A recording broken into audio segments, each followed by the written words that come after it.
I know. It's been about 6 months. But hey gorgeous, welcome back to my channel. I think I'm filming a couple of videos in a row today, so if you haven't heard it already, happy 2020. Hope you had a good Christmas. Mine was amazing. I was blitzed for quite a lot of it, but here we are. Can you believe 2020 already? What on earth is going on? I am literally 29 this year, and I wanted to make it one of my goals to really sit down and really get back into the YouTube gig. Everybody knows Christmas is the perfect time of year to get good makeup. You put your requests in, you see what gets left under the tree. And I got the 39L Hit the Lights palette from Morphe. How gorgeous does that look in these lights? Now, this is not a first impressions video because I have used this a little bit on Christmas Day, but not all of it. And I already do have a couple of little shady thoughts. So, if you haven't seen this palette before, which you probably all have by now, each kind of section is in collaboration with 4 different influencers. Now, I'm not a follower of all 4, but it's nice to see that it's not just the usual Morphe trope that got in on this. So I've stayed in this kind of section here. I did try this highlighter just on the inner corners on Christmas Day. The glitters, girl, the glitters, they're not it. It really patched off on me after like less than half an hour. Before I even left the house on Christmas Day, I already had to go upstairs, get a different glitter, reapply, sort it out. So the glitters in this palette aren't what it's all about. I didn't get this palette for Christmas just for those 2 glitters, let's be honest. I got it because it's just different. Now, I will gladly hold up my hands and say I ragged on this when I first saw it as like another James Charles palette, another one of those kind of things, but seeing it in person when Morphe opened in Newcastle, totally different story. Okay, so the lighting has just changed just for a split second there because I did leave a lamp on over here and it was quite yellow on this side. Not the best idea I've ever had. First thing I want to do is put some highlight on this face. You can see the base is on, the eyes are primed.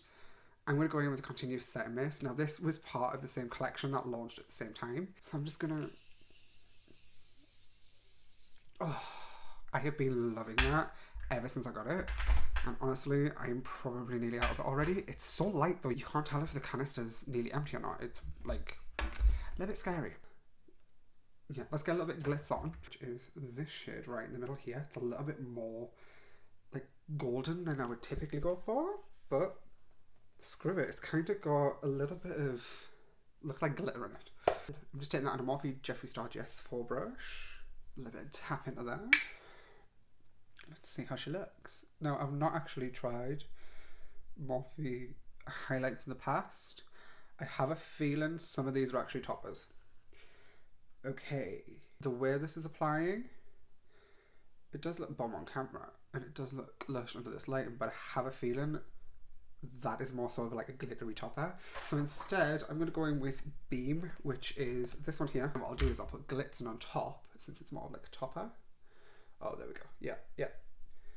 As I was saying, I haven't actually used any of the Morphe highlights, so I don't know if this is comparable with their regular formula, or if it's any different because it's in a palette. But I do think it's a really good idea. Okay. But I do think it's a really good idea to have it all accessible in one big palette.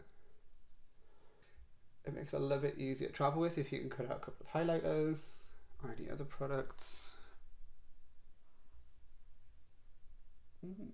Okay, I approve of that. I love me a blinging highlight. Let's just get right above the brow. A little bit on the cupid's bow. And I could pop a little bit on the nose. So now I'm going to take a little bit of Glitzen since it's more of a topper. And let's punch that up. Oh, see how wet that looks? As soon as you put it on top of another highlight, that's when Glitzen really feels hot. It's like, oh wow. Yeah, that on bare skin. That on top of another highlight. Girl. Okay, so let's get into some eyeshadow.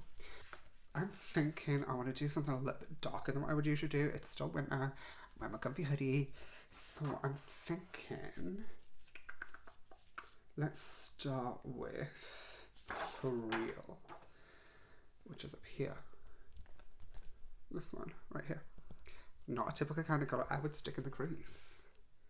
Let's switch it up for 2020. Let's do something a little bit different. Nice amount of pigment on that brush. Okay, wow, that is definitely a pigmented brown. So I'm just going to tuck that in my crease. Some of those like autumny brown vibes. That's really pretty. This is like super buttery pigment, like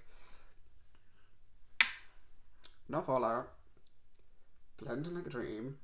This is definitely one of the better Morphe shades. That's a beautiful colour in the crease. I'm going to take a Zoeva 224 brush and let's do, I think I'm going to go in with Servlux because that's what she does best. And that is just right next to it, which is this one here. Right, I'm going to tuck that right round the brown shade. I'm going to bring it down into that shade just to make it a little bit more plum-like. And wow, like, hello pale. I am definitely not dipping back into that colour because that's a lot of colour just for one dip. This colour story that I'm kind of creating is reminding me of the Hoola Rich Nude palette, which I got. Video coming soon on that. We have some thoughts about Miss Hoola.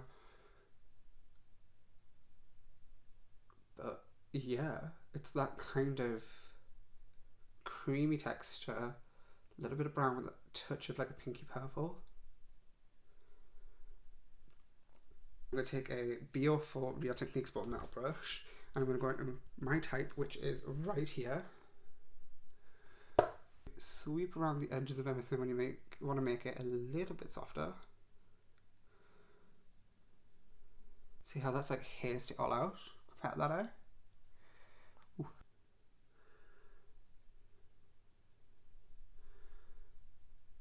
I'm going to go right down here for this black, tilt on. Now usually I don't go straight in with the black. I have used this on top of a liner, just like seal it in, but I've not applied it bare by itself yet.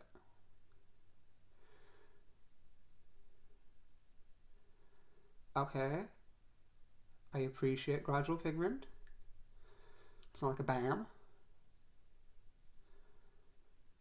But just this one dip.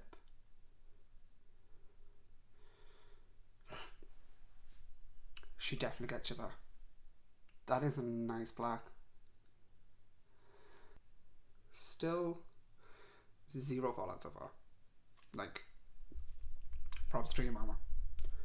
Literally fallout, the bad kind, in the last decade. This black is nice. Like, it's not overly pigmented, it's not too much.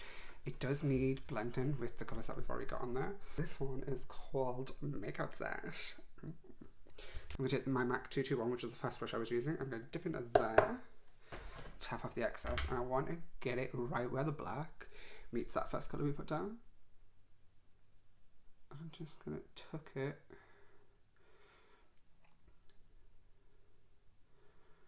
softly around that edge. I'm using Makeup That just to drag that black in a little bit. Obviously I'm blending, but I also wanted to bring it in a little bit further. So when we put a shimmer on the lid, it's kind of wrapping round. Okay. We need a little bit of lid action. Now I already know how the glitters perform, so I'm staying well away from those. This one right here. So that one is Extra Attitude. Because in 2020, we want extra attitude. I'm going to take a MAC 239 brush and I'm going to take that dry first. Oh, that picks up a lot of product. Wow. Okay. That applies way better than those glitters. Taking it up to meet where I blended that black. Higher in the front, lower in the middle. That colour is beautiful. Shimmer shades are probably one of the easier ones to do. When I look at a palette now, I try not to swatch the mattes. I tend to go straight in for the shimmers, and that shimmer is a thing of art, darling. I don't even think I really need to blend that in with the black. It just fits so perfectly. Ooh. I'm going to pop a little bit of Feline by Mac on my waterline because duh. Still no fallout going on. We take a Mac 219 brush, which is a nice little pencil brush. I'm going to go in with this brown over here, which is a warmer brown. And that one is called Hookup. Say nothing. Right into that lash line. Oh wow, that's a lot darker than I thought it was. I really thought that colour was a lot lighter. Oh, it's lovely though.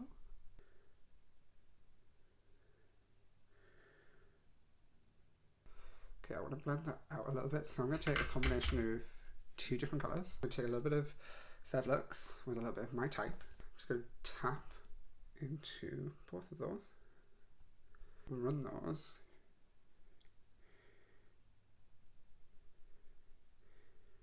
Right on top of that shade. So the brown, when you look close to the lash line, it's going to be brown. And then when you look further down, it's really smoked it out. I need a little bit of an inner corner highlight. I'd usually go in with Beam, which is the one that I've got on my cheeks, because that would tie everything together. But I kind of like this shade here. It looks white on camera, but it seems to have some other reflex. I wonder if it's another topper. Take a little bit of magic out and pop a little bit of halo effect on top. See what that brings to the table. Ooh, that's not as like dark as I thought it would be. See, that's magic out by itself. It's really pretty. Iridescence. Oh, that is stunning. Look how much that side is pumped up compared to that side. Like, oh my god. I want to put that on top of a highlight one day. So what I did there is I just jumped off camera while there's some drama going on. I've just put a bit of Rise and Shine Mascara by Max Factor on and Designer Blood Liquid Lipstick by Jeffree Star, just to finish things off. Before we get into my final thoughts on the 39 nail palette. First things first, packaging, A+++++. I love the way this looks, especially under a ring light. Palette in total, I think it would have been more helpful if you told us which of these are actually highlighters and which were toppers, because some clearly are and some clearly aren't. Formula, for the most part, stunning. These two glitters, probably just avoid them if I'm honest. They don't really apply very well and they do patch off like almost instantly. Highlighters are pretty nice. I think I like the highlighters more than I like the actual toppers though. I haven't played with the bright ones down here, but I'm dying to. All in all though, I think it's a pretty good palette.